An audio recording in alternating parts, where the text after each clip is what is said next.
उत्तर प्रदेश में भारतीय जनता पार्टी लोकसभा चुनाव 2024 क्यों हारी?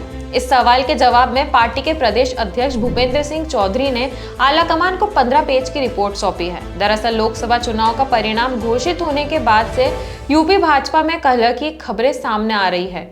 नेता अब नेतृत्व पर सवाल उठाने लगे हैं। दिल्ली से लेकर लखनऊ तक बैठकों का दौर जारी है। प्रदेश पार्टी नेतृत्व की ओर से जवाब सौंपे जाने के बाद अब बारी शीर्ष नेताओं की है। चलिए आज की इस रिपोर्ट में समझते हैं उस रिपोर्ट में क्या है और क्यों यूपी में बीजेपी हारी। नमस्कार, मैं यशस्वी जोशी स्वागत करती हूं आपका यूबीई न्यूज में, जहां हम न सिर्फ खबरें लाते हैं बल्कि उसका बारीक और सटीक विश्लेषण भी करते हैं। लोकसभा चुनाव परिणाम के बाद आए रिपोर्ट को लेकर प्रदेश अध्यक्ष और डिप्टी सीएम केशव प्रसाद मौर्य पिछले दिनों दिल्ली में जमे थे। भाजपा आलाकमान अब इस मामले में सीधे सीएम योगी आदित्यनाथ से चर्चा करेंगे। माना जा रहा है कि प्रदेश में पार्टी की स्थिति को एक बार फिर बेहतर बनाने के लिए संगठनिक बदलाव पर चर्चा हो सकती है। जल्द ही यूपी के दूसरे डिप्टी सीएम ब्रजेश पाठक का भी दिल्ली दौरा हो सकता है। यूपी में भाजपा की हार की बड़ी वजह कार्यकर्ताओं का उदासीन होना माना जा रहा है। सीएम योगी आदित्यनाथ ने भी बीजेपी कार्यकारिणी की बैठक में इस मुद्दे को गंभीरता से उठाया। उन्होंने साफ तौर पर कहा कि अगर हम पहले से ही अपनी जीत को मानकर चलते हैं तो कोई दूसरा इसका फायदा उठा ले जाएगा। हमें लोगों के बीच लगातार बने रहना होगा। पार्टी कार्यकर्ताओं को थकने और थमने से बचने की सलाह दी गई है। हालांकि भाजपा कार्यकर्ताओं का आक्रोश अधिकारियों के रवैये को लेकर भी है। लोगों की परेशानी लेकर अधिकारियों तक पहुंचने के बाद उनकी सुनवाई नहीं होती।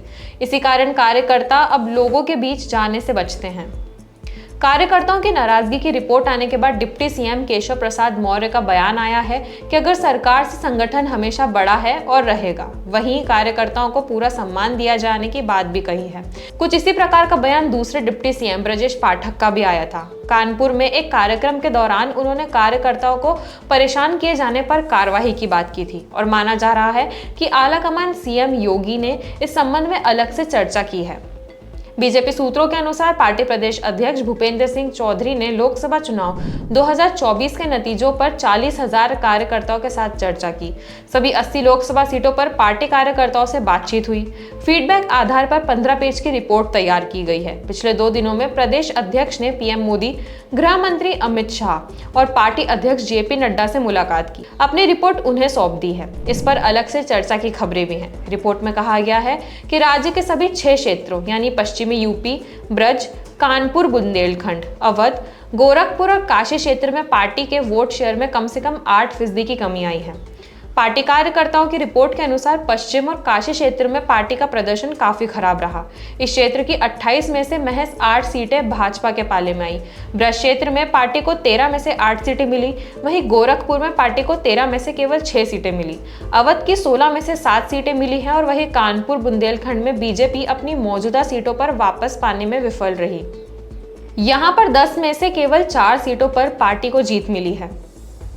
यूपी भाजपा अध्यक्ष की ओर से सौंपी गई इंटरनल रिपोर्ट के आधार पर पार्टी के खराब प्रदर्शन के कई कारण बताए जा रहे हैं। इसमें अधिकारियों और प्रशासन की मनमानी को वजह करार दिया गया है। कार्यकर्ताओं के सरकार से असंतोष का बड़ा कारण बताया गया है। इसके अलावा युवाओं में पेपर लीक के मसले को लेकर नाराजगी थी। वहीं राजपूत वर्ग भी भाजपा से नाराज हो गया। इसका असर चुनावी रिजल्ट पर दिखा। राज्य में होने वाली संविदा कर्मियों की भर्ती में सामान्य वर्ग के लोगों को प्राथमिकता मिलने को विपक्ष ने आरक्षण खत्म करने जैसे मुद्दों में बदल दिया। विपक्ष पहले से ही संविधान बदलने के बयान को जोरदार तरीके से उठा रहा था। इसने पिछड़े और दलित वोट बैंक को प्रभावित किया। बीजेपी की इंटरनल रिपोर्ट में पार्टी के कोर वोटरों के नाम वोटर लिस्ट में काटे जाने की बात कही गई है। लगभग हर सीट पर 30,000 से 40,000 पार्टी के कोर वोटर के नाम वोटर लिस्ट से हटाए जाने की बात रिपोर्ट में है। इसके अलावा रिपोर्ट में यह भी कहा गया है कि गैर यादव ओबीसी यानी कुर्मी, कोरी, मौर्य, शाक्य और लोथ जातियों का रुझान भाजपा से हटा है। वहीं बसपा की कोर वोट शेयर में 10% की कमी आने और 2019 की तुलना में पार्टी को दलितों का 1/3 वोट ही मिल पाने की बड़ी वजह बताई गई है।